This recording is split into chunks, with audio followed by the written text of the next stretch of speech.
조갑제TV 시청자 여러분 안녕하십니까. 2020년 4월 7일입니다. 신문의 날이네요. 4월 7일 오후입니다. 지금 총선 격전지 여론조사가 계속 나오고 있는데 가장 관심이 쏠리는 데가 서울 동작을입니다. 동작을. 여기 나경원 미래통합당 전 원내대표 현역 의원이 나왔고, 더불어민주당은 판사 출신인 이수진 후보를 내세웠는데, 동아일보가 리서치에 의뢰해서 조사한 여론조사가 한 10일 전에 발표가 되었을 때 아주 충격적이었습니다. 이수진 후보가 큰 차이로 미래통합당 나경원 후보를 앞서고 있었습니다. 오차범위 바뀌었습니다. 즉 이수진 후보가 47.1%, 나경원 후보는 35.4%였습니다. 동작을 유권자의 성향을 보면은 당신입니다. 민주당 지지 38.9%, 통합당 지지 24.6%입니다. 요게 그대로 후보 지지로 이입된 편이었습니다. 요 조사가 언제 있었느냐 하면은 지난달 17일에서 18일 사이에 있었습니다. 그런데 한 20일이 지나서 어제 CBS와 국민일보가 조원 CNI에 의뢰해서 지난 4, 5일 사이에 치른 여론조사에 의하면 이게 뒤집어졌습니다. 어떻게 뒤집어졌느냐 하면은 이수진 후보는 40.9%로 떨어지고 나경원 후보가 44.1%가 되었습니다. 3.2%포인트 차이로 나경원 후보가 역전한 모양을 보이고 있습니다. 그러나 이 총선 여론조사는 여러 가지 변수가 많고, 이 조원 CNI의 모집단이 500명입니다. 500명을 상대로 했다는 점에서 이 신뢰성은 나중에 투표로서 검증될 것입니다. 그러나 어쨌든 상당히 따라잡은 것은 사실인 것 같습니다. 여기서 보면은 어제 국민일보와 CBS가 조원 CNI에 의뢰해서 지난 4일에서 5일 사이 동작구 거주 만 18세 이상 남녀 500명을 대상으로 진행한 것인데, 신뢰 수준이 플러스 마이너스 4.4%니까 아까 이 오차범위입니다. 오차범위. 그러면은 거의 동률이라고 봐야 됩니다. 동률이라고 봐야 되는데, 여기 흥미로운 것이 말이죠. 정의당 이호연 후보와 우리공화당 오세찬 후보가 2.7%입니다. 각각 2.7%입니다. 여기서 이제 우리공화당 오세찬 후보 2.7%의 의미입니다. 우리공화당은 박근혜 탄핵 반대를 외치면서 거리에서 아주 끈질긴 투쟁을 했던 정당입니다. 조원진 대표가 있고, 최근에는 서청원 팔선 의원을 영입을 했습니다. 이분들은 지역구에도 아마 수십 군데 공천을 했습니다. 지역구 공천을 하니까 우리공화당이 미래통합당 표를 상당 부분 가져간다. 일종의 보수가 분할된다. 이런 지적이 있었습니다. 그런데 조원진 대표가 출마한 이 대구 달성 지역에 또 미래통합당도 후보를 냈습니다. 그러니까 우리 공화당도 이럴 수는 없다 해가지고 여러 군데 후보를 냈는데, 그중에 기억나는 게 한민호라는 분이 지금 종로구에 출마를 했습니다. 그런데 박빙 승부, 이른바 아슬아슬한, 박빙이라는 것은 얇은 얼음판을 걸어간다는 그런 뜻이죠.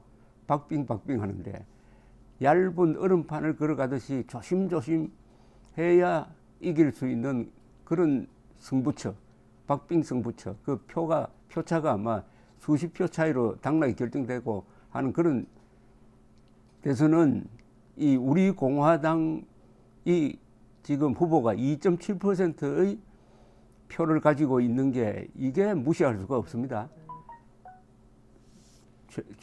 최근 선거에서 3표 차이로 결정된 데가 있고 10여 표 차이로 결정된 데가 있고 몇백 표 차이로 결정된 데가 있습니다. 특히 수도권에서는 이런 박빙 승부가 많습니다. 그런데 작년 창원시 성산구 보궐선거에서 이런 일이 있었습니다. 당시에 정의당의 여영국 씨가 당선이 되었어요. 45.75%를 득표를 했습니다. 2등이 누구냐 하면 당시 자유한국당인데 45.21%를 득표를 해가지고 0.54%포인트 차이로 졌습니다. 표수로는 504표 차이로 졌어요. 그런데 여기에 바른미래당 그리고 대한애국당 이 보수로 분류를 해야 할 이 양쪽이 후보를 냈습니다. 이 후보가 나오지 않았더라면은 자유한국당 후보가 당선되었을 가능성이 매우 높습니다. 이 후보들이 얻은 표는 뭐 대한애국당은 0.89% 얻었고요. 바른미래당은 3.57% 얻었는데 이와 비슷한 일이 지금 동작을에서 나경원 후보를 떨어뜨리지 않을까 하는 생각이 지금 보수 진영에서 일어나고 있습니다. 그래서 오세찬 후보에게 사퇴를 해야 된다는 이런 압박도 가해지고 있다고 합니다. 그러나 지금 우리 공화당은 상당히 미래통합당에 대해서 벼르고 있는 심정이 있는 거죠. 뭐냐면은 박근혜 대통령이 유영하 변호사를 통해서 옥중서신을 발표를 했습니다. 그것은 그동안에 태극기를 흔들면서 애국투쟁한 분들의 노고를 아주 높게 평가하면서도 거대 야당으로 통일이 돼야 된다 하면서 미래통합당 지지를 사실상 선언한 것이었습니다. 그러니까 우리 공화당으로서는 좀 섭섭했을 것입니다. 그러나 우리 공화당은 즉시 그 옥중서신 정신에 의거해가지고 미래통합당 황교안 대표에게 공천 문제를 논의하자, 단일화죠 라고 제의를 했는데 상당히 사늘하게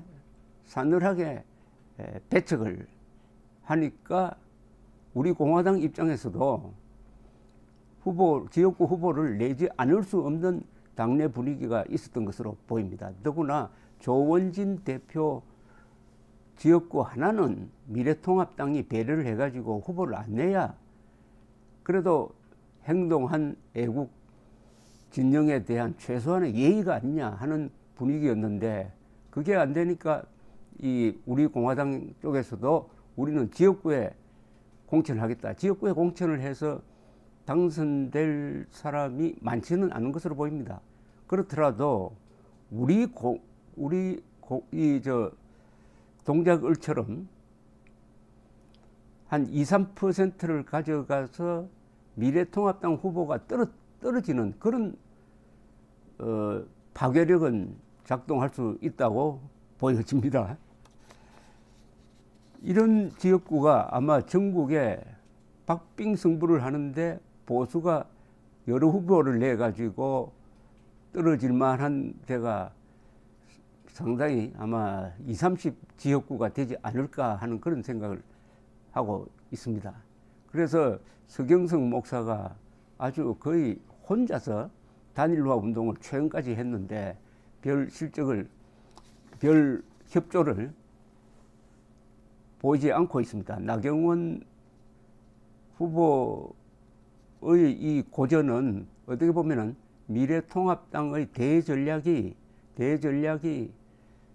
실패했다고 그럴까요? 시도가 되지 않아서 일어나는 현상인데 그런데 지금 이 여권인에서는 아마도 나경원 후보 낙선시키는 것을 이번 총선의 한 중요한 목표로 삼고 있을 것입니다. 잘 아시다시피 나경원 후보는 이 말빨이 센 사람입니다. 논리적입니다. 그리고 원내대표를 하면서 국회 연설을 통해서 문재인 정권을 그 어떤 국회의원보다도 가장 신랄하게 비판해가지고 화제가 되고, 그리고 광화문 집회에서 마이크를 잡으면은 한 10분 정도 연설 속에서 이 관중들을 흥분시키는 그런 논리력과 표현력이 있는 사람이고, 어떻게 보면 좀 영악하다고 할 정도로 아주 전술 전략에 뛰어난 사람인데, 이 사람을 낙선시키기 위한 후보로 내세운 사람이 또 이수진 같은 여성 판사 출신입니다. 그래서 지금 상당히 접전을 이루고 있습니다. 이수진 후보 40.9%, 나경원 후보 44.1%. 이 추세로 보면 상당히 나경원 후보가 많이 올라온 느낌입니다. 그런데 플러스 마이너스 4.4%의 오차 범위가 있으니까 사실은 같다고 봐야 되고, 여기에 우리 공화당 오세춘 후보가 2.7%의 이 당선될 수 없는 지지율이지만은 누구를 낙선시킬 수 있는 지지율을 가지고 있다. 이게 대한민국 우파의 분열이라고 그럴까요? 어떻게 보면은 각계약진하는 모습의 하나의 표본이 되는 셈인데 아주 기초가 주목됩니다. 감사합니다.